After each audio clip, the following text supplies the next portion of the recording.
반갑습니다. 오늘 그래도 아침 날씨는 춥습니다만은 그 해가 뜨니까 또 즐거운 마음으로 또 공부가 될 것 같습니다. 네. 자, 지난 시간에 이어서 362페이지입니다.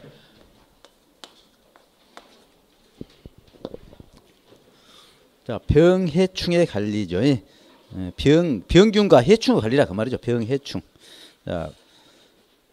자, 이 수목의 병에는 수목의 병을 일으킨 원인이 되는 생물성이나 비생물성 병원체에 의해 계속적인 자극을 받아 정상적 생육을 방해받는 과정 또는 현상을 말한다. 그래서 일반적으로 전염성 병에는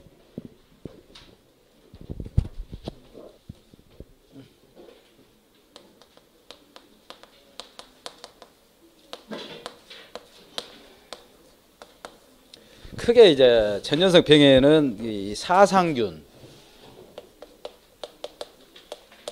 여기 곰팡이병이라고 실사자잖아요. 곰팡이는 실마야 넥점 곰팡이균이라고 곰팡이균. 그 다음에 세균, 바이러스.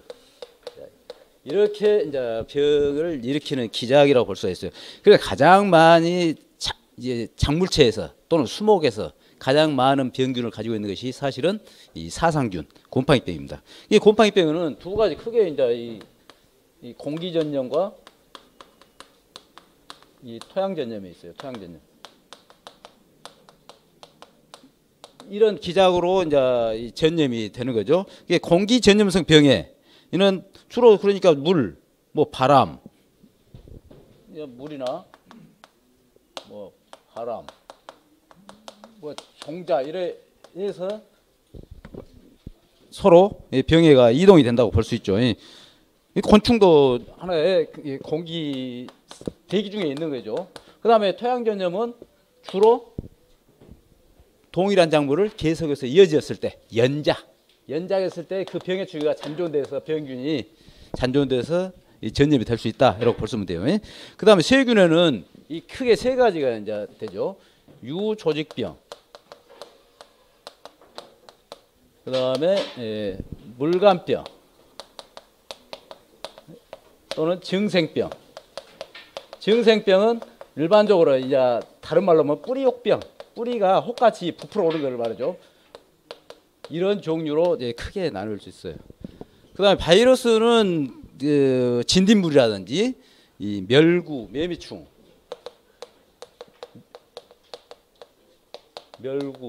뭐 매미충 이런 것들이 매개를 해서 일어나는 이제 병이라고 볼 수 있어요. 이 병은 크게 이 사상균, 곰팡이병에 의해서 하는 것, 세균, 그 다음에 바이러스. 그 중에서 사상균이 가장 병해를 전염하는 가지수도 많고 제일 많이 일어난다 이렇게 생각하시면 돼요. 자, 그런데 충해는 곤충, 대부분이 곤충이죠. 충해는 곤충이니까 곤충에 대한 피해는 때로는 전염성인 병해와 비슷해서 구분하기가 어려운 경우도 있고 또 바이러스와 같은 전염성인 병해를 일으키기도 합니다. 쉽게 말하면 아까 말씀드렸듯이 진딧물이라든지 멸구라든지 매미충, 그 다음에 뭐 선충 이런 것들이 이 바이러스를 매개를 한다는 얘기죠. 바이러스 자체로는 쉽게 말하면 자기 스스로 수동적으로 안 돼요. 타동적이에요. 다른 것에 의해서 전파가 되는 것이 하나의 바이러스 특징이다라고 말씀드릴 수 있어요. 그 다음에 곤충이 피해를 입힌 식물체는 물리적인 피해뿐만 아니라 곤충이 만들어내는 독성 물질에서 생리적 피해를 입기도 한다.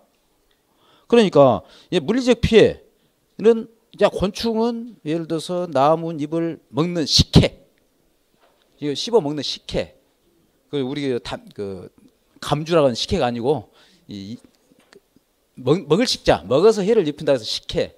그 다음에 흡주배, 쉽게 말하면 식물체의 양분이라든지 수분을 빨아들여서 하는, 크게 이렇게 나눌 수 있다라고 볼 수가 있어요. 그렇다면 이런 병해충의 방제는 어떻게 할 것이냐? 이 크게 병해충 방제는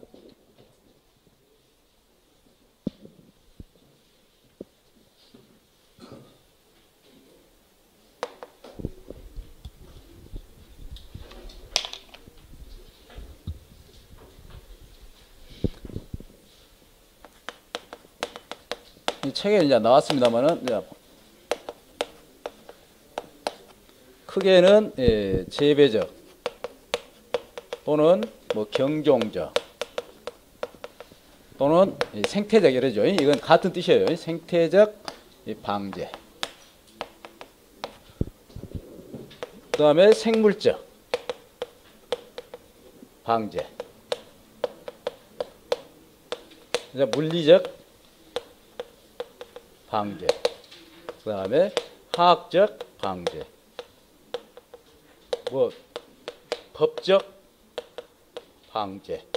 그 다음에 종합적 방제. 이렇게 이제 크게 나눌 수 있고, 이제 여기 보면은 1, 2, 3은 사실은 이제 뭐 사람이나 인축에 피해가 없는 거죠. 학제를 안 쓰니까.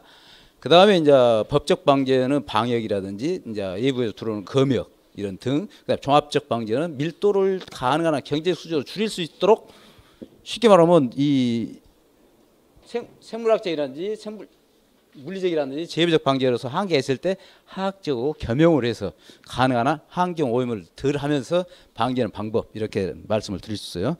자, 제비적 방제법. 이래 때 문제가 나왔죠. 토지. 자, 고랭지에서는 감자의 바이러스병 발생이 적어서 파종주로 앓았다. 그래서 이 감자 이 강원도 쪽에서 많이 재배를 하는 거죠. 그다음에 품종 선택. 품종 선택이라는 것은 예를 들어서 내병성 또는 내충성, 다른 말로 하면 저항성 품종을 선택한다는 거죠. 병이라든지 충에 강한. 그래서 남부지방에서는 조식 재배를 할 때는 벼에 줄무늬 잎마늘병.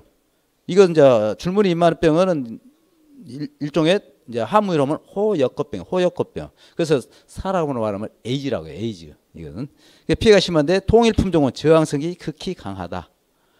남방계 계통이죠. 통일 품종은요. 수량은 많은데 알랑비가 제일 부실부실한 거 이제 말이죠. 그다음에 밤의 혹벌은 저항성 품종 선택으로 포도의 필록세라는 저항성 수목 접목으로 방지가 가능한다. 그다음에 무병 종자를 선택해야 한다. 병이 걸리지 않은 종자를 선택한다는 얘기죠. 감자나 콩, 토마토, 바이러스병은 무병 종자 선택으로 방제가 된다. 예를 들어 보리 같은 경우도 깐부병 같은 경우는 무병 종자를 선택하면 가능하죠. 그다음에 윤작. 아까 이제 토양에 의한 이 병의 전염은 연작이라 했잖아요. 연작을 안 오도록 하는 것은 돌려짓기가 윤작이잖아요. 그래서 기지원이 되는 병충해는 윤작에 의해 경감된다. 유연관계가 먼 작물을 윤작하면 작물을 사고하는 공통해충이 감소한다. 유연관계, 쉽게 말하면 생물학적 분류상에서 계문, 강목, 과, 속종할 때 같은 과일 때 이런 부분을 같은 유연관계가 같잖아요. 이런 것은 예를 들어 여기서 나오는 감자, 그 다음에 토마토는 유연관계가 같아요. 왜? 과집과 작물이에요. 감자, 고추, 토마토, 감자 이런 과집과 작물이기 때문에 동일한 작목을 같이 연결해서 심지어 품목이 다르다 해서 심었을 때는 이런 이 연작에 의한 피해를 볼 수가 있다는 얘기예요. 그래서 감자, 호박, 근체류, 콩, 토마토를 지금 이제 네 번째, 다섯 번째를 했잖아요. 감자와 토마토는 유연관계 가깝다. 왜? 과집과 작물이다. 그다음에 재배 양식의 변경. 폐에 있어서 보온 육묘를 하면 모부패병이 방제된다. 그다음에 직파 재배하면 줄무늬 잎마늘병의 발생이 경감된다. 그다음에 혼식. 섞어 심는 거죠. 파스 심식충은 논두렁에 콩과 혼식하면 피해가 적어진다. 서로 다른 작물을 적당히 배치하여 충해를 방지할 수 있다. 호불호가 있기 때문에 좋아하고 싫어하기 때문에 쉽게 말하면 좋아한 한 단품종만 심었을 때는 그걸 좋아하는 병충해가 많이 나올 수밖에 없다는 이야기죠. 그렇기 때문에 혼식을 함으로써 좀 억제한다는 이야기죠. 밀도를 조정할 수 있다는 이야기죠. 그다음에 생육기의 조절. 다시 말하면 재배 시기를 이동한다는 얘기죠. 감자를 조파조수하면 일찍 파종하고 일찍 수확하면 역병이라든지 대박벌레의 피해가 적다. 가능한 일찍 심으라는 얘기죠. 미리 수확기를 빨리 하면 수병의 피해가 적은다. 이 수병, 이 숫자는 녹술 숫자예요. 그러니까 녹병이라고도 볼 수 있어요. 녹병. 지금 그 녹같이 그 입에가 생기는 걸 수병이라고 해요. 수병. 그다음 배에서 조식을 하면 일찍 식으면 도열병이 경감되고, 자, 배를 일찍 심으면 도열병이 경감된다. 도열병은 일반적으로 6월 하순경에 이 쉽게 말하면 발생을 합니다. 여름철인데도 온도가 낮다든지, 그 다음에 비가 온다든지, 나중에 배우겠습니다만은 냉해가 온다든지 했을 때 도열병이 많이 옵니다. 그리고 질소질비를 많이 발병했을 때, 식물체 연약했을 때, 이때 이제 도열병이 오는 거죠. 그리고 이하명 나방은 경감이 된다. 자, 이하명 나방은 1년에 두 번 발생하기 때문에 이화명 나방이에요. 그래서 1세대 성충. 그러니까 성충이 이제 이암액 입을 갉아먹는 식혀야 하는 거예요. 입을 갉아먹죠. 자, 입이 갉아먹으면 강압성 작용을 못하기 때문에 양분을 만들어내지 못해 식물체가 제대로 생육이 안 되잖아요. 근데 1년에 2번 하는데 이암액 1세대가 5월 중순이에요. 그러니까 늦게 심으면은 1세대를 한번 피할 수가 있다는 얘기죠. 그래서 만식하면 그런다. 2세대는 8월 초에서 9월 초. 그때는 이제 병충해 방지하면 되는 거죠, 이제. 그다음에 시비법을 개선한다. 비료 주는 거죠. 질소질 비료를 가용하고 가리, 규산 등이 결핍하면 모든 작물에서 각종 병해충 발생이 많아지므로 주의한다. 질소질 비료를 가용하면 식물체 연약해집니다. 생육만 하기 때문에 연약해. 쉽게 말하면 이제 쌀, 그다음에 티밥. 그거 생각하시면 돼요. 쌀은 단단하잖아요. 티밥은 저 질소질 줘가지고 뻥튀기가 비슷하게 연약하잖아요. 그러듯이 질소질 비료를 주면은 생육은 왕성하게 되나 식물체에 연약해져요. 그리고 칼륨이라든지 이 규산 이것들은 식물체의 줄기라는 이걸 단단하게 만들어준 거예요. 그 다음에 수확물 건조. 보리를 잘 건조하면 보리나무 피해가 방지된다. 그 다음에 밀을 수분 함량 12% 정도로 건조하면 바구미의 피해가 방지된다. 그 다음에 중간 기수식물을 제거한다. 배의 적성병. 적성병은 붉은 무늬 병입니다. 붉은 별무늬병이 불골 별. 적성병은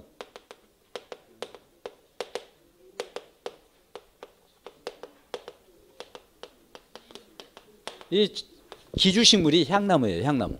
중간 기주식물이 향나무에 있다가 배로 옮겨지는 거죠.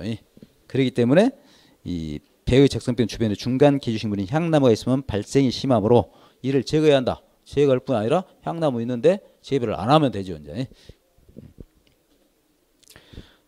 그다음에 생물학적 방제, 천적을 이용하는 방제법이죠. 이거 2회 때도 나왔고 이번 6회 때도 시험이 나왔어요. 이건 불가피.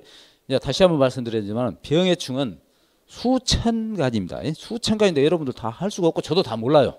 솔직히 말하면. 특정한 병 외에는. 그러나 특정한 병은 자주 나타나는 병이잖아요.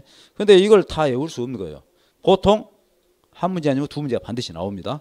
책에서를 책만 제대로 하면은 한 문제는 맞힐 수 있는데 한 문제는 우리가 병해충 다 여러분들 해놓으라면 공부 미리서부터 이거 손해평가서 안 해. 그럴 것 아닙니까?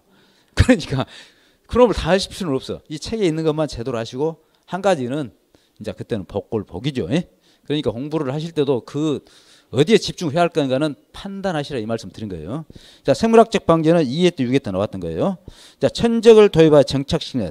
자, 천적이라는 것은 무슨 말이냐면은 특정 곤충 포식, 특정한 곤충 포식 그리고 기생 침입해서 병을 일으키는 생물을 그 곤충을 천적이랍니다. 그러니까 그 병충해를 일으킨 것을 잡아 먹는 게 천적이에요. 우리가 서로 간에도 그 친구 간에도 그 친구 앞에서는 또 다소 공손하고 할 때는 그 사람이 천적이냐 하든 이제 그런 이야기와 비슷한 거예요. 그다음에 환경 조건을 천적에 유리하도록 개선하여 그 활동을 증대시킨다. 천적이 잘 살 수 있도록 해주는 거죠. 그다음에 인공적으로 천적을 대량 증식하여 방사한다. 그다음에 병원 미생물 이용하는 방법. 그래서 이 생물학적 방지 유형 여기에서 이제 보통 시험이 나왔던 거예요. 이 박스 쳐진 거에서. 자, 기생성 천적. 해충의 몸속에 알을 낳아 기생한 천적이다. 사과굴 나방의 해충에는 고치벌이라든지 깡충전벌. 그 다음에 진딧물은 콜레마니 진딧벌. 그 다음에 이 포식성 천적. 해충을 잡아먹는 거죠. 진딧물을 잡아먹는 것은 무당벌레. 그 다음에 전박이 그 다음에 참원지, 응애, 버섯 응애 이런 것은 실내일이 응애, 말지 응애. 그러니까 응애는 응애 종류잖아요. 생각하시면서 외우면 되잖아요. 응애 종류. 그 다음에 진딧물 응애, 사과면충, 풀잠자리. 총체벌이나 진딧물 응애는 포식성 노린재류. 다시 말해 애꽃 노린재. 그 다음에 병원 미생물. 곤충에 기생하여 병을 일으키는 미생물로서 솔라방이라든지 미국 흰불나방 등의 방제에 이용한다. 원생동물이라든지 세균, 진균, 바이러스. 그 다음에 곤충, 병원성 선충. 그래서 주로 보면은 포식성 천적에 대한 천적. 이거 시험에 2번 나온 것 같아요. 2번이 이쪽에.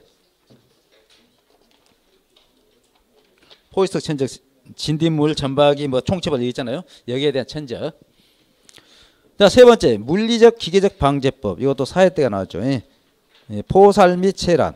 포충망으로 나방을 잡거나 손으로 유충을 잡는 것을 포살. 그다음에 흙을 뒤지고 파서 유충을 잡거나 입에 살라는 것을 채취하는 것을 이제 체란이라고 할 수 있죠. 그다음에 소각. 낙엽 등에는 병균이 많고 해충도 숨어 있는 경우가 많으므로 이를 소각 태우면은 병충해가 방지된다. 그다음에 토양을 소독해 준다. 상토 등을 소토하거나 보일러에서 고압 수증기를 파이프로 유도하여 철판 우음을 통해 토양에 분출시킨다. 이 토양 소독은 이제 묘판 소독이나 가능한데 전체 본답에는 불가능하잖아요. 그래서 여러분들이 여기에 이렇게 돼 있는 것을 어쨌든 간에 다는 뭐 외울 필요는 없고 이해하시면서 이 제목만 외우시면 돼요. 포살 및 체란. 그 포살 및 체란이 어떤 뜻이고 란 걸만 아시고 자, 물적 방제법이 아닌 것 돼서 이걸 내놓고 나머지 하나만 넣으면은 이제 문제가 이렇게 나올 수가 있겠죠. 그다음 담수, 물을 넣어준 거죠. 밭토양에 장기간 담수해 두면 토양 전염병의 병원충을 구제할 수 있다. 차단, 어린 식물을 폴리에틸렌 등으로 피복하거나 비닐로 피복하거나 가시대, 복대, 복대란 것은 봉지 씌우기를 복대라 합니다. 복대, 봉지 씌우기. 배, 포도, 복숭아 봉지 씌우는 거 이걸 우리는 복대라고 해요. 복대. 복대에서 배 차는 복도로 생각하시면 안 돼요. 복대.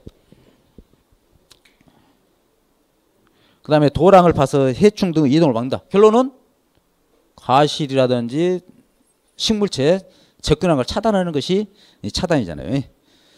자, 멀칭과 자외선 차단 필름 활용 이해했다가 나왔죠. 은색 바닥 덮기, 진딧물이나 총체 벌레류, 굴파리, 오이 입벌레 등의 해충을 방지할 수 있다. 이들 해충이 은백스 강선을 싫어하기 때문이다. 단 묘종에 붙어있는 것에는 효과가 없다. 경해부 생장에 따라 입이 너무 무성해도 효과가 떨어진다. 그 다음 자외선 차단 필름, 비닐하우스나 비닐터널 등의 피해가 큰 회색 곰팡이병, 검은 썩은병 등이나 총체벌레류, 진딧물류, 굴파리 등에는 자외선 제거 필름으로 방지할 수 있다. 그 다음에 유살, 해충이 좋아하는 먹이로 유인해서 죽이는 것을 유살이라고 하죠. 그 다음에 포장에 집단을 깔아서 해충을 유인하여 소살하거나 나무 밑동에 가만히나 집을 둘러서 이에 잠복한 해충을 제거하는 등의 방법이다. 그러니까 예를 들어서 우리가 그 가로수라든지 좋은 수목 있을 때는 지금 옛날에는 집으로 했어요. 근데 요즘은 이제 감아서 해주는 거 이제 제작에서 나오잖아요. 둘러주면 해충들이 월동하기 위해서 내려오잖아요. 내려올 때 거기가 따뜻하니까 거기서 월동을 하는 거예요. 그래서 월동했을 때 그 이듬해 활동하기 전에 이걸 갖다가 태우는 거죠. 이제. 이런 것이 이제 유인해서 죽이기 때문에 유살 그러죠. 그다음 온도 처리. 일부 병해충은 종자 후 온탕 처리로 방지한다. 예를 들어서 깐부니병, 냉수 온탕 침법에 의해서 이제 이렇게 방지를 할 수가 있다는 거예요. 그다음에 화학적 방제법 가장 간편하고 효과가 큰 거죠. 이제 농약을 친다는 얘기죠. 아까 말씀 살균제라든지 살충제를 치는 거죠. 살균제, 살충제 등을 살포해서 병충해를 방지하는 방법이다. 화학적 방제법은 효과가 안정돼 있으면 이 중요한 이쪽으로 다 쳐놓으십시오. 효과가 안정돼 있습니다. 다른 방법이 속효성이다. 안정되고 효과가 빠르고 화학적 방제 특성이죠.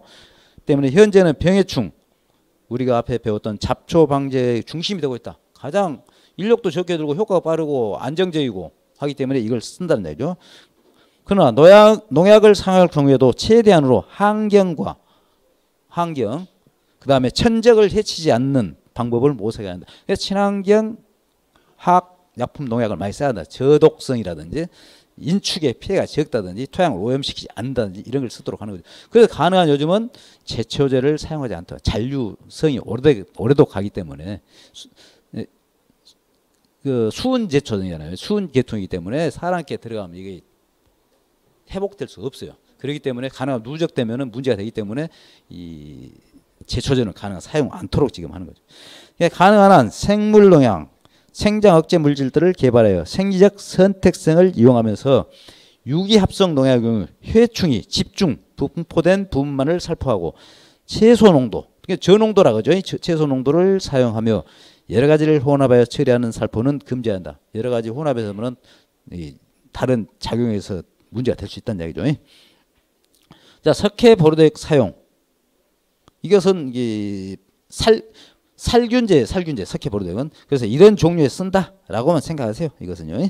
그다음에 유인제, 화학적 방제법이지만은 유인제는 사실상 이제 잔류석이라는 독성이 적은 겁니다. 그것은 유인제 중 대표적인 것은 페로몬입니다. 페로몬 이거 꼭 기억하셔야 돼요. 페로몬을 이용한 방법이다. 페로몬은 곤충에서부터 인간에 이르기까지 행동 양식에 영향을 주는 휘발성 화학물질이다. 페로몬의 특징은 다음과 같다. 이제 페로몬이라는 것은 일종의 같은 종 개체 사이 의사소통에 사용되는 하나의 화학적 신호예요. 그래서 그 페로몬으로 해서 유인하는 거죠, 일종의. 자, 그래서 페로몬 물질은 자연적으로 발생한다는 점입니다. 자연적으로 있어요. 있는데 만들어서 쓸 수 있다는 얘기죠. 자연적으로 발생한다. 그다음에 무독하다, 독이 없다는 거다. 페로몬의 특징이죠. 그다음에 환경 오염이 없다는 이야기. 그다음에 어떤 같은 종에만 영향을 미치는 종 특이점이다. 아까 말씀 화학적 어떤 신호에 의해서 유인하기 때문에 자기들끼리만 통하다는 얘기. 사실은 우리가 동물을 말한 것에 대해서는 모르지만 자기들은 다 의사소통이 되잖아요. 똑같은 이야기예요. 일종의 이 곤충도 상호간에 이런 그 의사소통에 사용다. 예, 꿀벌 같은 경우는 그 곤충 내분비섬에 의해서 하나 주로 이 검출이 되는 상이에요. 페로몬이라는 성분이. 이게 자기 그 같은 종끼리만 특이하게 있는 거죠. 자, 유형곤충이 안전하다는 점이다. 예, 쉽게 말하면 유인제는 유인제인데 살포르더라도 우리가 말하는 유형곤충, 실제 뭐 천적이라고 볼 수 있겠죠. 이런 것에 안전하다는 얘기예요. 독이 없기 때문에 다른 것에 해를 안 준다는 얘기예요. 그 다음에 해충 종합관리의 이상적인 구성 요소라는 점이다. 그래서 담배 거세미나방이라든지 파밤나방, 배추점나방, 디딘 날개밤나방 등 나방류 해충을 대상으로 효과적이다. 그 다음에 이제 법적 방제, 식물 검역법에 의해서 애국으로부터 들어온다. 그래서 우리가 이제 애국으로부터 뭐 생과일이라든지, 그다음에 농작물이라든지, 그다음 꽃이라든지 이런 거 가져올 수 없잖아요. 가공된 거 대에는. 그래서 사전에 이 병충해를 이 식물 검역 단계에서 차단하는 거죠. 그다음에 유전적 방제법, 방사선 조사에 수컷을 불임화시키고, 여기서 수컷이라는 것은 이제 곤충을 말이죠. 해충을 말하는 거죠. 불임화. 그래서 증식을 억제시킨다는 얘기잖아요. 이것은. 그래서 수컷을 불임화시키고 이를 야외에 방사시켜 야생 암컷과 교묘하게 하여 자손을 만들지 못하는 유전적 방제 기술이다. 그러니까 유전적 방제법을 사용하지 못한다. 방사선 쓰기 때문에 우리가 생각하면 사람으로 보면 안 되잖아요. 그러나 나쁜 해충을 억제하고 하기 위해서는 이게 필요하다는 이야기죠. 그 다음에 이제 종합적 방제, 이제 아까 이 말씀드린 종합적 방제는 여러 가지 방제 수단을 합해서 쓰는 거죠. 그래서 가능한 한 화학적 방제를 억제시키는 하나의 방법이라고 보면 돼요. 그래서 이것은 이 해충의 밀도를 경제적 피해 밀도로, 그러니까 조금 피해는 있더라도 쉽게 말하면 다른 그 화학적 방제에서 토양 오염이라든지 사람의 오염 이런 것보다는 경제적으로 효과 있을 때는 종합적으로 화학약품을 좀 쓰되 저밀도를 쓴다든지, 그 다음에 다른 생물학적 방제로 겸용을 쓴다든지 하는 것을 우리는 종합적 방제라고 하죠. 그러므로서 천적과 이 종합적 방제를 하기 때문에 화학약품을 덜 쓰기 때문에 천적, 그리고 병해충에 여기서는 병해충을 그 이제 쉽게 말하면 죽이는 거, 이건 천적이고, 유용식물은 토양에 유용하다든지 작물체에 뭐 유용하다든지 이런 유용식물은 보존하고, 그 다음에 환경 보존을 목적으로 하는 것이 종합적 방제죠. 예, 쉽게 말하면 화학약품을 안 쓰면 도저히 방제가 안 되거든요. 그래서 저독성이라든지, 그 다음에 농도를 낮춘다든지, 횟수를 줄인다든지 하는 것이 대신 이제 다른 방법을 하는 종합적 방제라고 생각했습니다. 자, 이제는 여기까지 끝나고 재해가 이제 나올 거 아니에요. 재해가 각종 재해 411페이지입니다. 이제 재배 기술은 끝났죠. 이제 400 각종 재해. 자, 재해는 뭐 이제 우리가 농작물 손해평가의 근본적인 목적은 어쨌든 간에 자연재해, 그 다음에 화재, 조수해. 그 중에서 가장 많은 게 자연재해예요. 이 자연재해가 우리가 이제 기본적으로 알아야 할 사항이잖아요. 그런데 이제 자연재해를 하는데 우리가 왜 앞에서 병충해라든지 뭐 잡초에 대해서 배우냐? 병충해나 잡초에 의해서 피해가 나오기 때문에. 그러면은 이건 자연재해에 의해서 피해냐, 아니면은 병충해나 잡초에 피해냐, 이 구분을 하실 줄 알아야 되잖아요. 근본적으로 보험금은 약관에 의해서, 쉽게 말하면 자연재해에서 줘야 되는데 병충해에서 발생된 것을 와 피해가 많네 하고 보험금을 지고 오면 그건 안 되잖아요. 그래서 여러분들이 사실은 이 재배학 원예작물학이 합격하고 나서는 더 중요한 거예요. 우선은 여러분들 야 중요한 게 여러분 그냥 달달대 외우라고 하라는 이야기는 아니에요. 왜? 여러분들 꼭 합격하셔야 되기 때문에. 그 다음에 이제 합격하시면은 이제 제가 이제 저하고 여러분하고 같이 동일한 평가사 되고 또 제가 있는데 오시면 제가 능력이 닿는 대로 이제 별도 교육을 해드려요. 저는 지금 우리 지금 유괴생들 저희들한테 지금 입회 오신 분들이 71명이에요. 기존 회원 88명 중에서 A형으로 그러니까 상시 출동 가능하신 분들이 사실은 55명밖에 아니었어요. 그런데 이분들 더 많아요. 쉽게 말하면 2명이 나가서 조장과 조공이 될 때면 조장이 부족할 정도예요. 그러다면 어떻게 해야 되겠어요? 이분들이 조장 정도 능력을 갖도록 배양해 주는 것이 또 우리 역할이에요.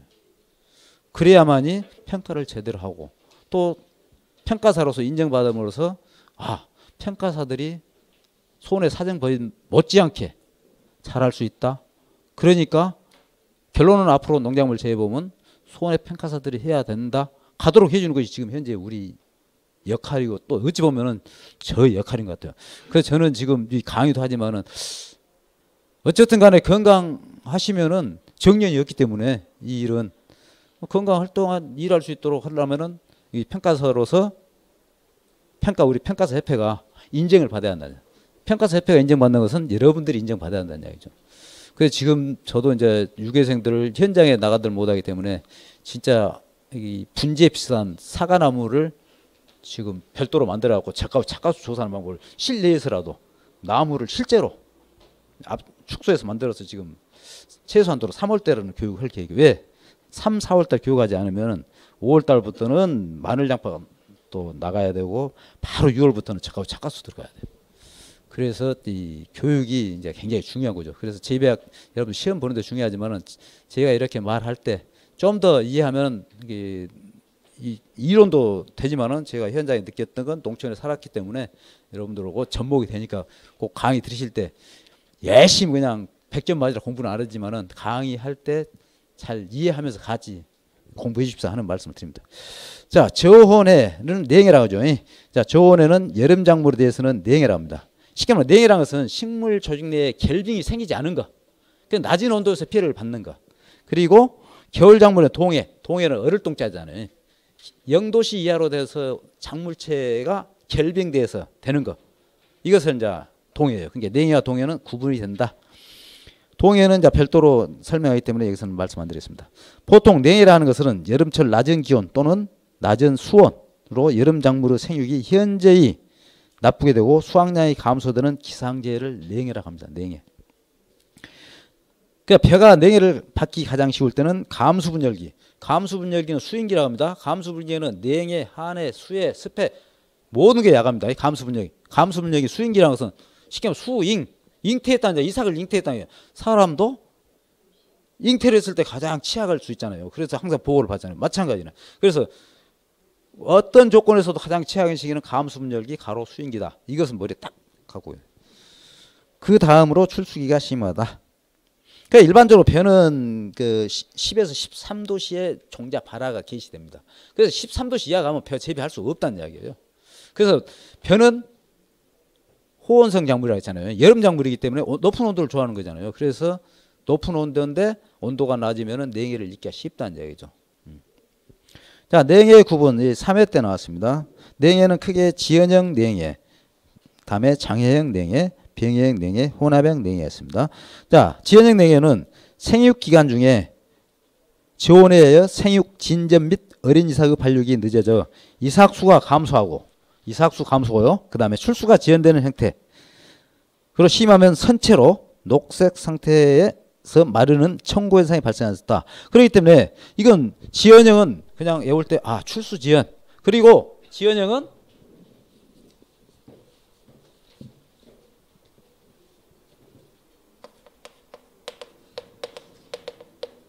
생육 초기부터 출수기까지 이때 나타나는 거예요. 그렇기 때문에 이건 이때이기 때문에 생육이 늦어지기 때문에 결론은 이상이 나오는 거 지연되잖아요. 아, 그래 애울 때 출수 지연형은 출수 지연. 출수가 늦어진다는 이야기예요. 출수 지연. 생육 초기부터 출수기까지. 그러니까 생육 초기에 냉해를 받기 때문에 특히 벼는 여름 작물인데 생육이 왕성하지 못하잖아요. 생육이 왕성하지 못하기 때문에 이상 나오는 거 늦어진다. 그래서 출수 지연. 그다음에 장애형 내용. 자, 생식 생장기에 일시적 또는 지속적으로 조온이 찾아와 비정상적인 꽃가루가 만들어지고 수정이 불량해져. 이 수정이 불량해진다는 것은 온도가 낮기 때문에 꽃밥이 열리지 않는다는 이야기예요. 꽃밥이 열리지 않기 때문에 꽃가루가 서로 간에 크로싱이 안 된다는 얘기죠. 불량해져 불임이 발생하는 형태의 냉이다. 그래서 특히 생식세포 감수분열기는 아까 말씀드린 수증기 때 냉이에 가장 이때 취약하다. 그래서 등숙률의 감소로 벼 수량이 감소한다. 등숙률.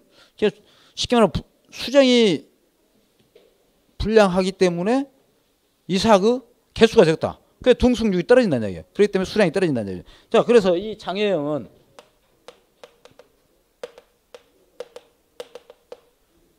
이건 방금 제가 이렇게 말씀드렸죠. 생식생장기.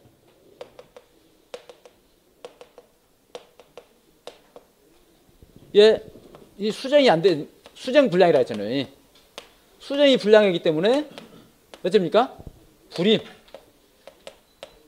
그러니까 동물이건 사람이 같은 간에 어쨌든 간에 정상적으로 사람이 살아가면서 얘를 가져야 되는데 못 가지면은 불임도 장애잖아요. 이게 불임. 이렇게 생각하죠. 자, 불임이 되기 때문에 등숙률이 떨어지고 등수율이 떨어지기 때문에 수량이 감소되고 그러잖아요. 그 다음에 병해형 냉해죠. 냉온 조건 하에서 생육이 저조하기 때문에 규산의 흡수가 적어집니다. 규산 흡수는 결론은 온도가 낮기 때문에 어쨌든 간에 증산이 감퇴됨으로써 규산 흡수가 줄어들어요. 그리고 조직의 규질화가 규산 흡수가 안 되기 때문에 조직의 규질화가 안 된다는 거예요. 쉽게 말해 규산은 일종의 세멘트다 생각하면 돼요. 세멘트 역할인데 규질화가 안 되기 때문에 딱 쉽게 말해 식물체가 강건하지 못하는 이야기예요. 그러므로서 도열병균 등 그 병균 침에 대한 저항성이 적어지며 또한 강압성 속도가 떨어져서 체내의 암모니아 축적이 늘어감으로써 있게 된다. 쉽게 말하면 강압성이 감퇴되고 그러므로서 암모니아 축적이 늘어난다. 암모니아 축적이 늘어난다는 이야기는 당분 생성이 감퇴된다는 얘기예요. 당분. 그러므로서 당분이 적어지면 이 암모니아로부터 이 단백질 합성이 안 된다는 얘기예요. 그래서 암모니아 축적이 되면은 이 장애가 온다는 얘기죠. 병해가. 그래서 이 병해형은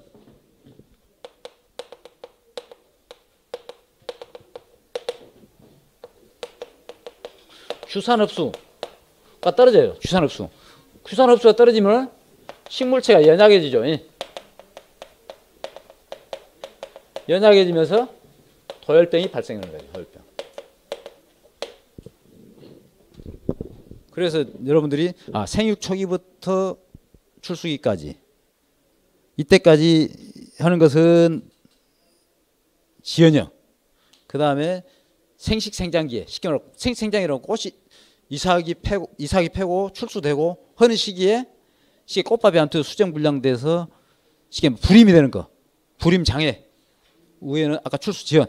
병에는 당연히 도열병이잖아요. 도열병은 왜? 식물체 연약했을 때.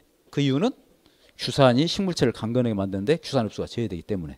그 다음에 혼합액은 이 세 가지가 오기 때문에 가장 피해가 큰 것. 이렇게 기억하시면 될 것 같아요. 다음에 냉의 원인. 이것은 그냥 가볍게만 여러분들 생각하세요. 좀 너무 깊이 들어간 거라요. 자, 증상 가행. 자, 저온으로 말미암아 쉽게 말하면 작물 체온이 저하되기 때문에 뿌리에서 수분, 양분 흡수 기능이 감퇴되는 반면 증산 기능은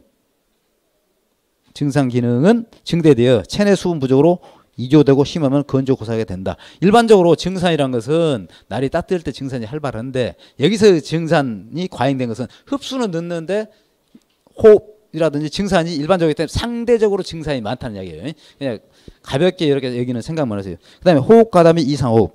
저온에 처하게 되면 호흡가다 및 이상호흡으로 인하여 체내 물질의 소모가 증가하고 호흡의 생화학적인 과정에 이상이 생겨서 유독물질이 집적하여 충독을 초래한다. 아까 이 가용성 질소 화합물, 질소 대사 이상 발생 앞에서 말씀드린 바와 같이 그 같은 거예요. 그다음에 생리 기능의 저하, 원형질 유동이 순조롭지 못하여 동화물질의 전류와 식물 호르몬의 이동, 강합성 능력 등이 저하된다. 그다음에 양분의 전류 및 축적 장애, 저온에 의하여 생장점으로의 양분 집적이 감소되며 등숙기의 지나친 저온은 강합성 산물인 탄수화물의 전류를 제한다. 아까 이 병 했을 때 당 합성 저하로 단백질 합성이 저하된다. 그것은 아까 말씀드린 바와 같이 암모니아 축적이 많아진다. 그러면서 식물체가 연약해서 병이 온다는 이야기죠. 그 다음에 꽃밥 및 화분 후 세포학적 이상. 아까 장애요. 꽃밥이 안 터져갖고 불임 현상이 나온다 했잖아요. 그래서 벼의 감습열기의 저온은 꽃밥이나 화분 후 이상 발육을 초래하여 불임 현상을 초래한다. 이런 냉해 원인을 이제 종합적으로 이제 말씀해 주니다. 그렇다면 이러한 냉해를 어떻게 해결해야 할 것이냐? 항상 뭐 병충해 말할 때는 내병충성, 여기도 마찬가지예요. 내냉성 품종을 선택한다. 저항성 품종을 선택해야 한다는 얘기죠. 벼의 경우에는 조생종 계통의 내냉성 품종이 많다. 다시 말해 냉해를 회피하기 때문에 그런 것이 맞죠. 그 다음에 입지 조건 개선, 지력을 배양한다. 지력을 배양한다는 것은 작물의 건전 생육을 유도한다는 얘기죠. 시계는 잘 먹고 좋은 조건에 살면 건강하는 거 똑같은 이야기예요. 그래서 지력을 배양함으로써 생육을 건전하게 촉진한다. 그 다음에 누수 방지. 자, 물도 일종의 보온 효과를 있어요. 그렇기 때문에 물이 빠져버리면은 예기 온도에 노출되기 때문에 이 누수 방지를 해줘야 한다. 그러기 위해서는 객토나 다지기. 그 다음에 습답은 안구에서 온다. 자, 일반적으로 습답은 지하수위가 높다는 이야기예요. 지하수위는 자, 겨울에는 우리가 지하수를 하면 물이 따뜻하게 느끼죠. 왜? 예기 온도가 차기 때문에 지하수는 일반적으로 한 15도씩 되잖아요. 그러나 여름에는 25도, 30도씨인데 15도씨 물이면 굉장히 차잖아요. 작물체가 자랄 수가 없는 거죠. 그래서 이 지하수에 대해서는 배수를 해줘야 한다죠. 안급에서 속도랑. 그다음 물빼기. 그다음에 방풍 시설을 한다. 방풍. 그까지는 좀 어렵죠. 예? 아주 그냥 고가 작물을 집약적으로 재배할 때 얘는 방풍 시설을 어떻게 하고 있어요, 여러분들. 그러나 이론상 그런다는 이야기예요. 찬 공기가 바람이 부는 것을 막아주는. 우리가 이 같은 온도였을 때도 예를 들어서 오늘 온도 최고 온도 8도입니다. 근데 바람이 세게 불어요. 체감 온도는 3도도 될 수 있잖아요. 그래서 방풍이라는 이야기가 나오는 거예요. 방풍. 자, 파종, 육묘, 이식. 자, 초파, 조식, 조기 재배는 영양 생량량을 증대하고 다시 말해 수확기를 단축한다는 얘기예요. 등숙기를 단축하여 냉해 방지와 증수를 기할 수 있다. 이때 박파, 종자를 드물게 뿌린다는 얘기죠. 박파를 함으로써 건묘를 육성한다는 얘기예요. 건묘, 건강한 묘 육성. 하여 균일한 생육을 깨하도록 한다. 그 다음 천식 및 소주밀식. 천식이란 것은 얕게 심잖아요. 얇은 천잖아요. 얕게 심으로써 뿌리 호흡을 좋게 한다는 얘기예요. 뿌리 호흡. 그 다음에 소주밀식. 모를 낼 때 한 포기의 모수를 적게 하고 전체 면적에 심는 포기수를 많게 하는 것이죠. 왜? 영양 쉽게 말하면 분할이 적어지기 때문에 분할을 적게 한 것보다 원래 강건한 묘를 쉽게 말하면 하는 것보다는 분할한 것이 오히려 더 약할 수가 있기 때문에 소주 밀식을 하는 이야기죠. 기본 그 줄기를 많이 이용한다는 이야기죠. 그러면서 건실한 생육을 깨할 수 있다. 그다음에 적정 시비 및 균형 시비. 질소 비료 가용은 조직의 삼투압을 낮추어 내냉성, 내도열병성을 저하시키고 생육을 지연시켜 냉해 저항성을 저하시키므로 가리라든지 가리는 칼리 똑같습니다. 칼리 이거 뭐냐면 칼륨이에요. 칼륨. 규산질 비료를 증시하여 건실한 생육을 깨한다. 작물체를 튼튼히 해주는 이야기죠. 그 다음에 내용기의 심수 깊을 심자예요. 물을 깊게 대주는 이야기죠. 자, 내용기의 심수 관계. 수온이 19, 20도 이상인 물을 15cm에서 20cm로 깊이 담수하면 냉해가 경감된다. 특히 장애형 냉해를 경감시킬 수 있습니다. 그 다음에 관리. 제초의 수를 줄이며 망실을 조기하려는 등 수온 상승과 작물 체온 저하 방지를 위한 관리가 필요하다. 냉해 대책은 어쨌든 간에 이 제목 관리로 여러분들이 문제가 나오더라도 제목 관리로 나오잖아요. 큰 틀로. 그래서 그 기억을 해주시기 바랍니다. 그 다음에 고온에 온도가 높았을 때 열해하고 같은 개념이죠. 작물이 과도한 고온으로 인하여 받는 피해를 고온해 또는 열해라고 한다. 그래서 열해에 의해서 단시간 내에 작물이 고사하는 것은 열사. 뭐 유한 열사가 아니에요. 더운 열에서 죽는 거 열사라고 하고, 열사를 초래한 온도를 우리는 열사 온도는 열사점이라고 한다. 그러니까 일반적으로 그 고등식물의 열사 온도는 50도가 넘으면은 자라날 수 없어. 50, 60도 넘으면 열사 피해를 받는다는 이야기죠. 자, 고온의 원인. 유기물의 가행 소모한다. 온도가 높아지면 쉽게 말하면 그걸 견뎌내기 위해서 소모를 많이 한다죠. 고온에서는 강압성보다 호흡작용이 우세해지며, 그 다음에 고온이 오래 지속되면 유기물의 소모가 많아지며 당분이 감소한다. 그 다음에 질소대사의 이상. 고온에서는, 고온뿐이 아니라 아까 냉해 저온에서도 마찬가지죠. 질소대사 이상이 있다겠죠. 단백질의 합성이 저해되고 암모니아의 축적이 많아진다. 암모니아가 많이 축적되면 유해물질로 작용하여 질소대사의 이상 현상을 초래한다. 그러니까 이 질소대사 이상은 저온이나 고온에서 다 똑같이 나온다는 얘기죠. 그 다음에 철분의 침전. 이제 고온에서 철분이 침전되면 황백화 현상이 일어난다. 황백화. 입이 녹색이 띄어야 되잖아요. 그래야 되는데 누렇게 된다. 누렇거나 하얗게 된다. 그 이야기면 결론은 강압성 작용을 못한다는 이야기죠. 그 이야기는 철분은 엽록소 구성 요소는 아닙니다만 형성에 관여한 요소예요. 그렇기 때문에 이 철분이 침전되면은 입이 황백화 현상이 나온다. 용어 보면은 엽록소를 만드는 데 필요한 마그네슘, 철, 망간 따위 원소가 마그네슘, 철, 망간. 마그네슘은 엽록소 구성 요소입니다. 그 다음에 철과 망간은 엽록 생성에 관여하는 요소예요. 엽록소가 형성되지 않고 카로티노이드의 색조만 형성되는 거다. 카로티노이드 노랗게 되는 거죠. 카로티노이드. 그 다음에 온도가 높으면은 증산이 가다됩니다. 증산.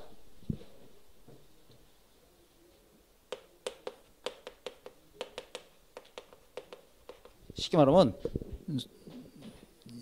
입에 작물체 내에 수분이 입 기공을 통해서 많이 나간다. 온도가 높으면 당연히 수분 배출이 많다는 이야기죠.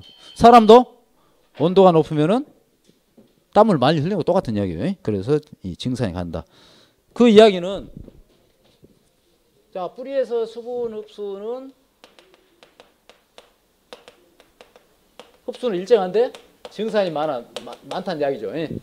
증산이 가다 되면 어떻게 됐어요? 고온에서 이렇게 되면은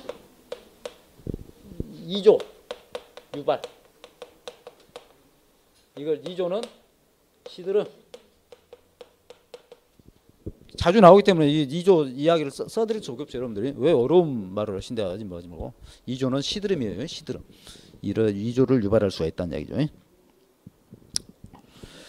자, 일소 현상. 이거 이제 1회 때 나왔죠. 일소 피해는 요즘 특히 이제 기상 이변에 의해서 우리가 지금 이제 30도 이상, 과거에는 3일인데 이틀 이상만 돼도 이제 관측소에서 이제 되면은 일소 피해 현상으로 나오죠. 다만 6% 이상 피해가 있을 때, 2차 여러분들 공부하고 있죠, 그러고요. 일소 피해가 보통 이 8, 9월에 지금 많이 나옵니다. 피해. 근데 일소 피해는 일종의 착가 피해보다는 이 착가 피해가 그렇게 많지 않기 때문에 낙가 피해로 보통 계산을 합니다. 낙가 피해로. 그래서 원칙은 따서 해야 되는데 그만한 거 딸 수 없기 때문에 요즘은 인정을 좀 해줘요. 그래서 이 개수로 쉬어가지고 달린 채로. 그래서 낙가 피해 조사서로 조사가 되는 거예요. 자, 여름철에 직사광선에 노출된 온줄기나 온가지 수피 조직 또는 과실, 가실에 잎도 포함돼요. 그냥 수피 조직만 아니라 가실, 잎 내 생기는 고온 장애를 말한다. 보통 일반적으로 7월에서 9월 달에 많이 발생하는 거죠. 경우에 따라서는 겨울철에 온줄기나 온가지 남쪽 수피 부위에 피해를 주는 현상도 일소에 포함시킨다. 이게 시험에 이제 이게 나왔던 거죠. 일소에 포함 안 된다 그럴 안 되잖아요. 겨울에 남쪽 온도는 햇빛 낮으면서 그렇게 온도 안 높으면서도 햇빛에 의해서 남쪽까지는 햇빛이 오랫동안 비치는 데는 피해를 받는다. 자, 특징. 자, 배상형 수형. 배상형 수형에서 많이 발생하고 온가지 분지각도 넓을수록, 그게 배상형 수형은 온가지 분지각도 높아요. 넓어. 자, 배상형.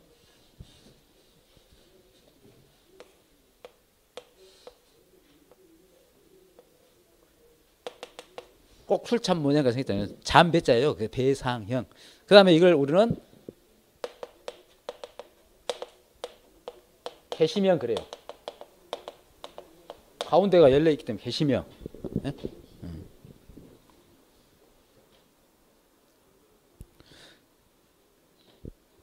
그러니까 햇빛에 노출되니까 쉽게 말하면 피해가 많다는 이야기예요. 예? 배상형 개시명.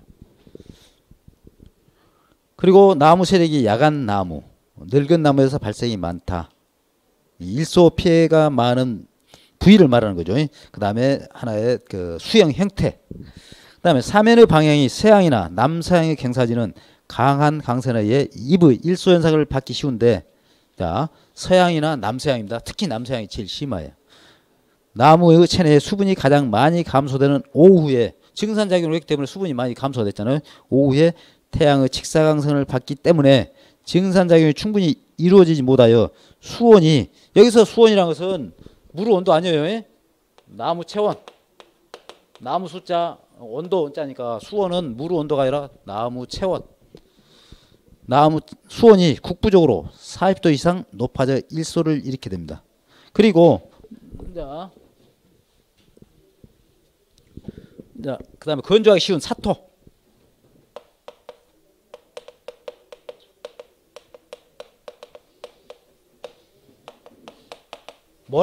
모래는 물을 간직하지 못하잖아요.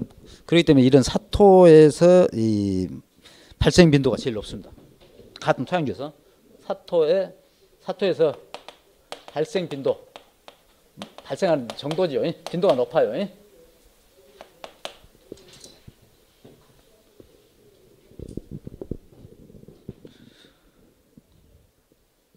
그 이야기는 이제 아까 말씀드린 바와 같이 이 사토에는 수분이 아무래도 간직하는 게 적잖아요. 예를 들어 토양 입단을 우리가 많이 뵀잖아요. 소공국이라든지 적기 때문에 토양을 보수력이 낮기 때문에 결론은 물이 없기 때문에 수분 흡수가 적기 때문에 피해가 온다는 이야기죠.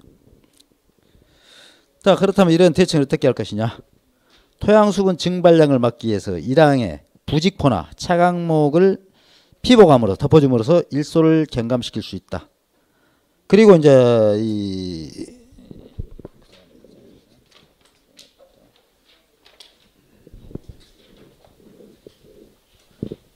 특히 이제 가일에서는 가수라고 해야 되겠죠. 가수 품목. 가수 품목에서는 일소를 경감시 보면은 특히 감 같은 거 특히 하늘로 쳐다보는 거 있어요.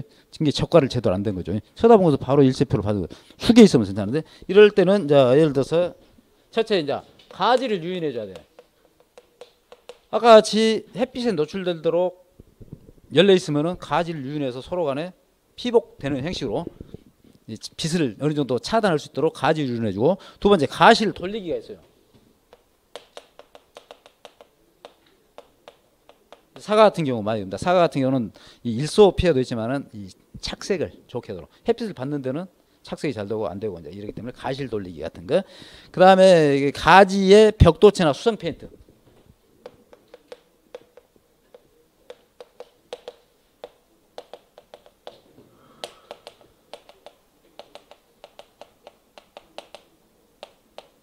도포. 수성 페인트를 해주면은 예를 들어서 백색 수성 페인트를 해주면 햇빛을 반사하기 때문에 그 일소피를 막을 수 있다는 점이. 그 다음에 간수 및 미세살수. 물을 대주거나 온도를 좀 낮춰주면서 그 다음에 물을 흡수하기 때문에 이 일소피에 대해서 좀 저항력이 커질 수 있다. 그 다음에 탄산칼슘을 살포해야 한다. 탄산칼슘.